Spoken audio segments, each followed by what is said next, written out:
Hi, welcome to the slice of uh, business wisdom from Rejola IT Services.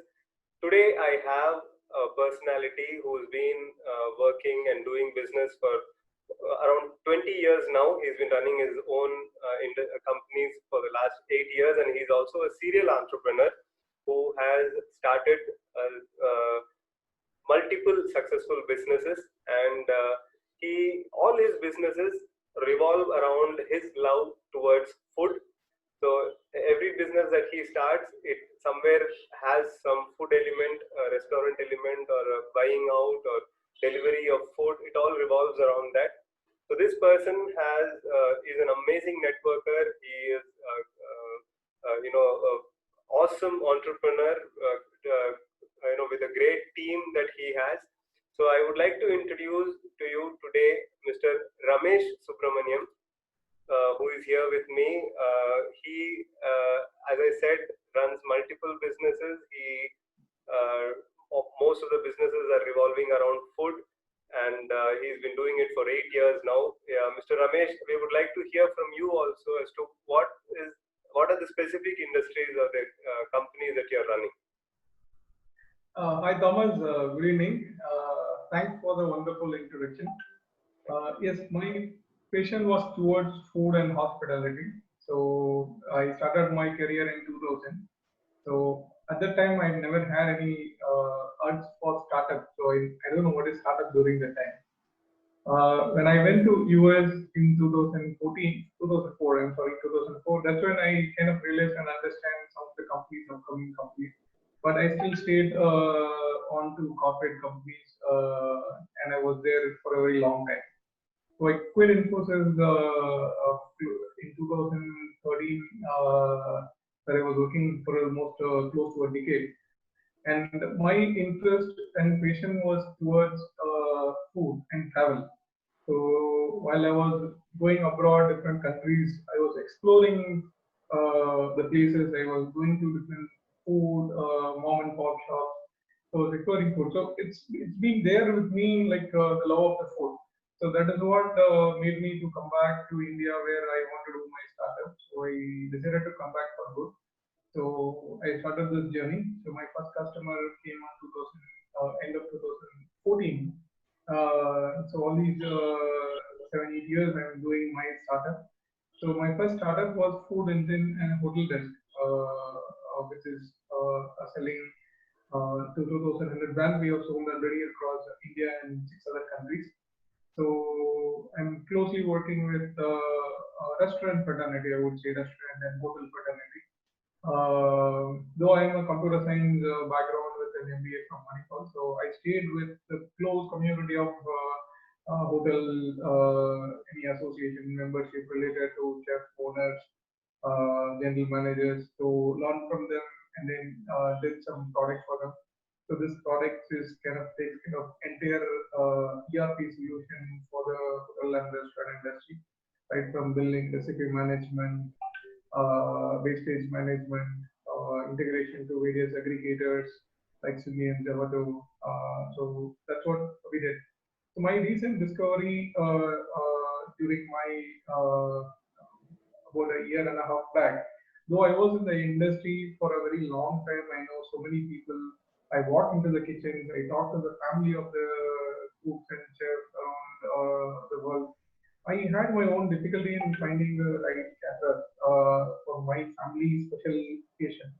So I was going nuts for almost 3 months to identify from whom to deliver, and then I started shortlisting.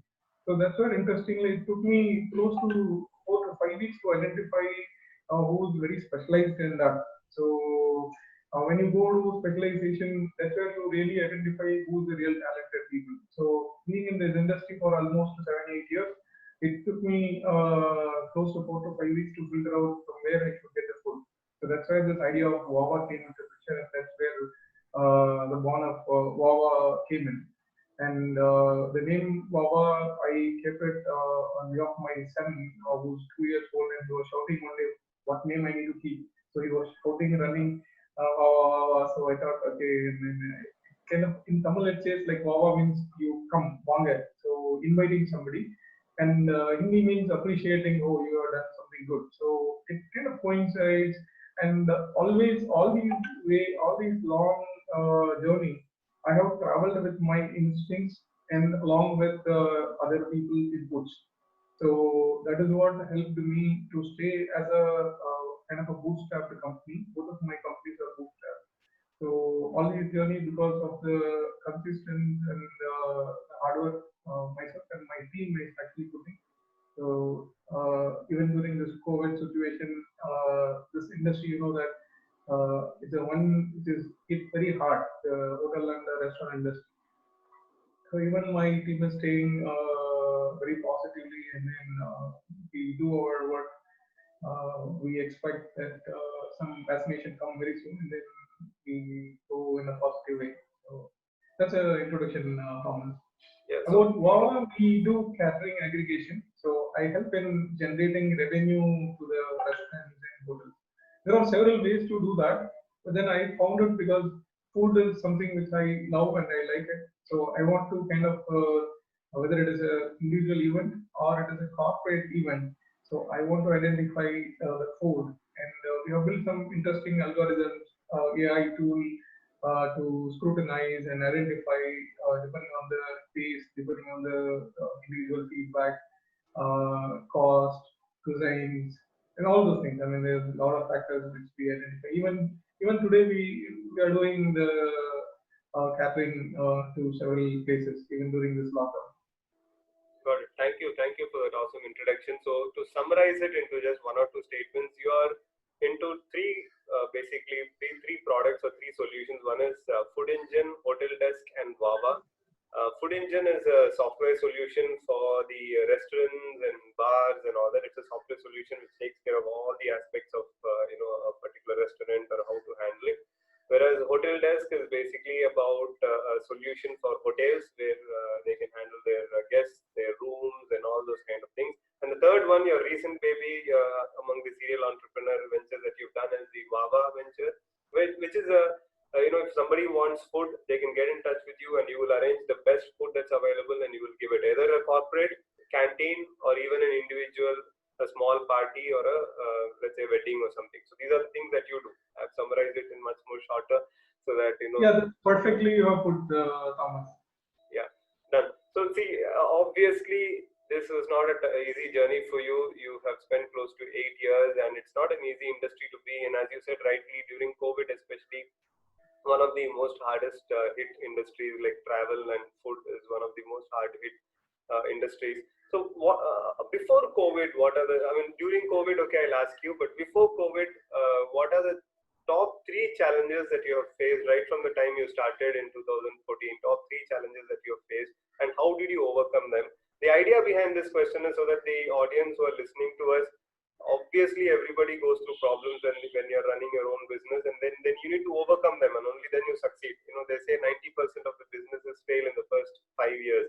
So you are one among the very few who have crossed that 5-year mark and who is still in business. I would like to know what are the challenges you have faced and how did you overcome them, top three of them. See, eventually I was there actually in Chennai. My company is in Ashok Nagar, Chennai.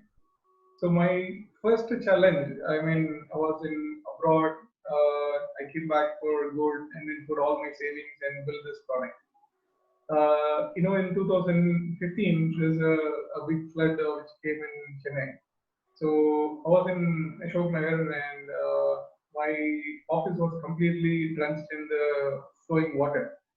So it took close to 3 months for me to recover the place, because it's kind of a massive investment that I have done and a lot of effort has gone. So I was during that time I was a little shattered. So I was just thinking, because I had my green card, so I had still an opportunity to go back to US.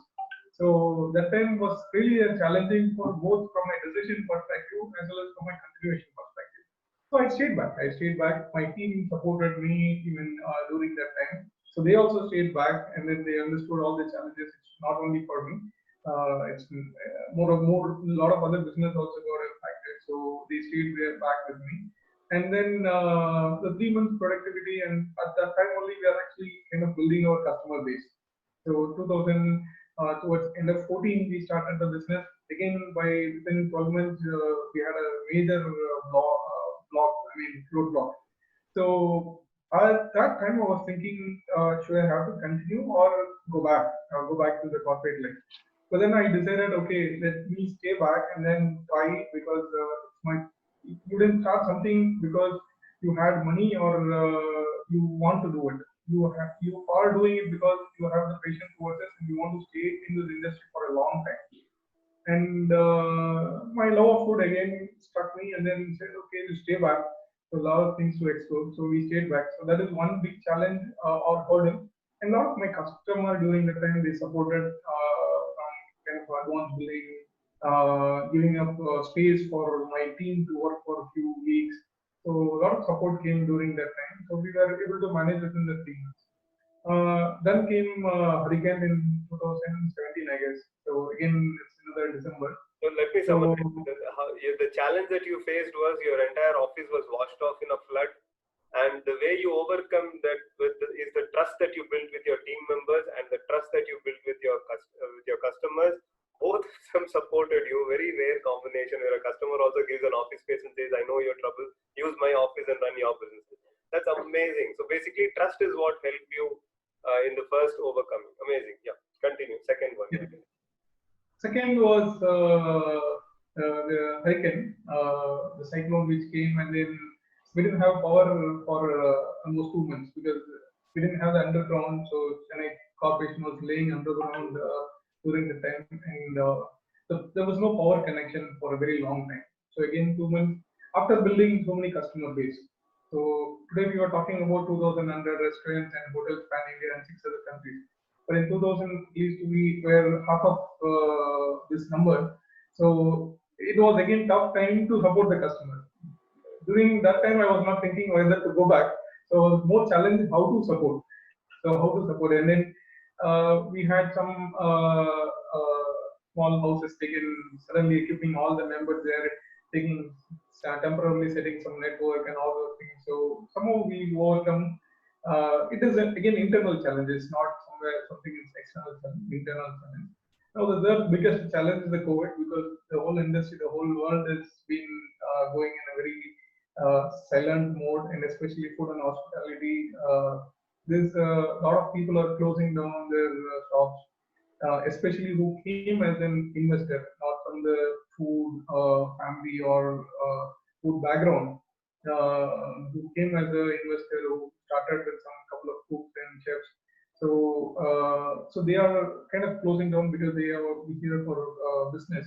But I mean, the customer base that we are working is kind of long-time restaurant owners. They have been running for decades, and this is a good opportunity. I see this is a very good opportunity because before COVID, I had only a limited market. Getting into a new market was a big challenge for me.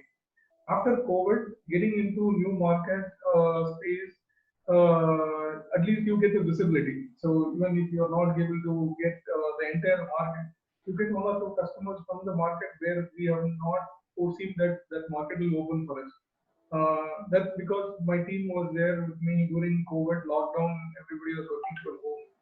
We built the contactless sales in food, and then Baba, we were actually doing coordination and collaboration of B2C suppliers. So some of the things are happening in the back end. So I mean, this COVID gives a lot of opportunity. It slowed down because I've been running last 8 years. I've been running around. This slowed down and then gave a lot of insights, a lot of strategies toward trying to think on my own rather than operationally you are driven. So it's a good time. I mean, it's a good time. The only challenge right now is the revenue cash flow, which is getting impacted right now. So this cash flow to happen, the industry needs to open, the community needs to be coming out. Since the community is locked down, so maybe next 3 months is going to be a little challenging retaining my team. They understand that we work in a revenue share model right now, so I changed a fixed salary to revenue share. But then they also have a family, they also have some needs. So I need to I'm working on that perspective. So that is one of the challenge. Otherwise, from a business perspective, there's a lot of opportunities. And as you rightly said, you talk about 5 years. So once you are in the right forum and you are chasing your passion without any deviation, you get to meet a lot of people with no interest or without knowing your interest. You get to become friends in a long time. And any startup, maybe we think that people are not observing or I'm alone and there's no possibility. But everybody else is watching. Your employees are watching, your vendors are watching you, your customers are watching you, your family is watching you. So everywhere there is here and there will be challenges, but they are watching and they are actually following you. So if you keep all these dimensions into picture, then I think definitely one day you will get into success. So I'm bootstrapped. I tried to get some funding in between, but then since I'm only founder, uh, it's a separate. I mean, getting funding is a separate task. So you need to have a co-founder or like somebody kind of having full-time availability to chase the funding for at least 3 to 4 months to get some first funding. So I decided, okay, let me stay back here. So once you build a strong credentials around the network, people will come to you, and that is what I lately also understood from a lot of investors that once you have the capability, once your product sells, when you are in a sellable place, things comes to you. So that is what these years taught me. Superb. So just to summarize, the first one I've already summarized. The second challenge that you faced was when there was a cyclone in Chennai and there was a power outage for quite some time. And not only power, even the internet and all that had an outage for quite some time. You immediately relocated to your office to another small place, and then you ensured that the service towards customers were up. The third challenge, of course, what is ongoing right now, the COVID challenge. I should say that I'm quite pleasantly surprised that you have put it in a positive way, saying that it's an amazing opportunity. I've heard so many people telling me that they're struggling in business and there's hardly any hope left and hardly any cash coming in. Of course, you touched the point of low revenue and low cash, but the way you're looking at the whole scenario, on the opportunity that it is giving you to restructure your business and to refocus on what to do and opening up of new markets, amazing. And this is the absolute example or the typical example of an entrepreneur who actually succeeds for a longer period of time. That is, even when every circumstances around them are failure, everything is going down, the entrepreneur looks at, okay, what can be done in this situation? What is the better thing that can be done? And then how can I grow in this situation? How can I utilize the opportunities and come out better? So that was an amazing way of telling three of your challenges and how you succeeded in two of them, and the third one also how you are working on it and trying to overcome. Thank you very much for sharing that. What is one top advice that you would give for a prospective or some entrepreneur who wants to a person who wants to become an entrepreneur or a budding entrepreneur? What is one top advice that you would like to give them? I cannot keep this in a very simple statement. I have to kind of a little bit elaborate. So when an entrepreneur comes, when he picks up a subject, when he chooses a path, so there could be a lot of deviations, and there's a lot of plenty of other opportunities coming on the way. You start with A, and then B looks very attractive. So people will say, no, other side is always green. So you should stay back with your dreams. You should kind of your dreams should be in the center. A lot of other things can be around it, but if you are not chasing the dream, your passion, then it could go in a different shape. I've seen bigger companies going in that way, and then they are losing track, and then coming back and starting from the beginning. So that will deviate a lot of time and effort. So stay with your dreams, stay with your passion. Make sure your subordinates, your colleagues, your family is aware of what situation is happening. Try to be open with your customer, even if you. I've spoken to many customers. I tell, okay, this is not coming in this enhancement. Maybe your idea is good, but for me to invest, it will take another 6 months. If you want, I can put a couple of other resources to develop the need of the hour.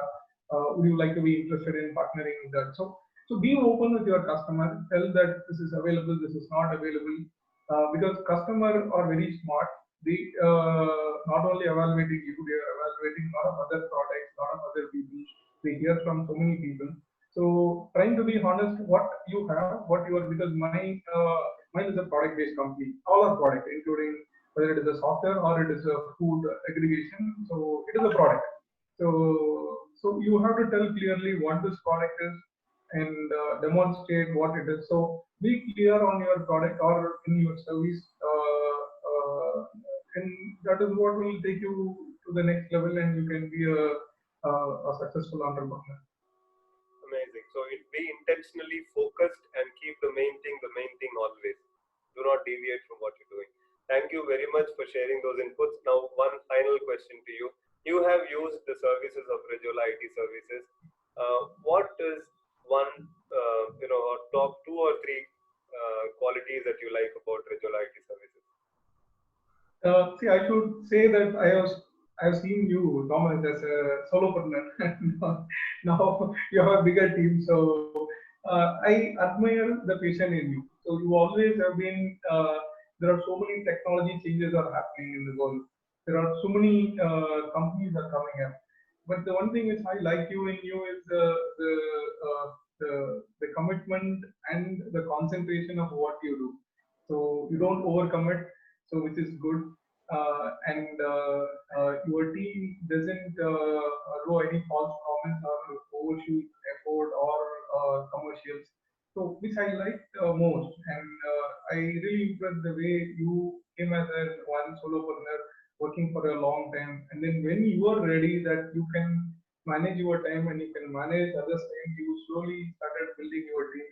So I always love to see Rejola. Right now, I think you have 5-member team. So very soon, I would like to see as a 50-member team and 500-member team, and my support will be always there. And for you. Thank you very much. Those are very kind words. Thank you, and also for the good vision that you have given me. Thank you very much.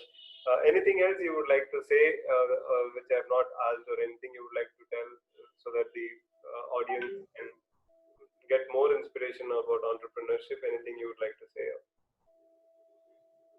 Stay focused. I mean, stay focused. When you're traveling to your office or to your customer place, there's a lot of hurdles comes in place. So the traffic changes. There is a deviation in traffic. There are multiple routes to achieve what you want to achieve. So choose a positive way, and the routes keep changing. Like this COVID is one of the route. It's a kind of a roadblock where it's blocking in the long time. So it is kind of, but you can achieve it.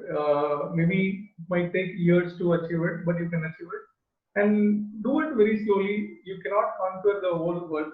Okay. So any company has their own customer base, and understand your strength, understand your team strength. So if you have a tumbler, it can only withstand 300 or 400 ml depending on the size of the tumbler. So if you want more water, you have to build the bigger vessel. Okay, so that is where that is needed. So don't push yourself, don't push your team. Understand how you want to build up the vessel. Whether it's a small vessel, whether you want to hold 1 liter or 1,000 liters. So understand that, build that vessel slowly, and then build the customer base, vendor base, your employee staffing base. Because I have seen some places where they push to extend the limit, and then suddenly all collapses. So don't do that. And better, we have to use what I have not seen in many places is technology usage is really a must need, and people have to understand the technology changes that are happening. Because I myself have changed my product in the last 8 years. This is my third revision that's happening. So the technology has to be changed in to be compared with Silicon Valley or other products coming from different places, and upgradation of your marketing. So even entrepreneurs will know definitely, or the business people will know. So you promote in Facebook, Twitter, Google. So the algorithm keeps changing and then there is an organic sales, there is an inorganic sales. Depend on your organic sales, build your organic sales in a bigger way. So that is what will happen. That is what going to help you at any point of time. So focus on organic sales and focus on technology and rest of it. Like you, I mean, build the vessel very slowly. I mean, you cannot build a dam in one day and then get all the water. You know what happens to the dam. So it needs to be like that. Thank you very much. That was quite insightful, and I mean, those who are listening, if you noticed, you can make out that Mr. Ramesh, he lives only in food. So even his examples was with vessel and water and filling and volume and all that. So this is a person who has basically converted his passion into his livelihood, and everything that he does is right now revolving around food, and he has built successful 3 different businesses and doing amazing, supporting a team and a lot of customers. As he said, he's got more than 2,000 customers right now. So thank you very much, Mr. Ramesh, for taking this time and also giving an opportunity to know more about you. Thank you very much. So guys, if you want to get in touch with Mr. Ramesh, I'll be tagging him in the post. So you can directly contact him or get in touch with me. I'll put you in touch with Mr. Ramesh for any food related queries you have with respect to restaurants, hotels, or even with respect to catering services, aggregation of food, different types of foods in the same place. You want to get it from the top hotels from your city, he can arrange that for you. So please do get in touch with him, and any queries, please do get in touch with us. Thank you very much. Thank you, Mr. Ramesh. Thank you. Thank you, Thomas. I mean, I love to explore more and then work with you in a very long term basis. Thank you. Thank you very much.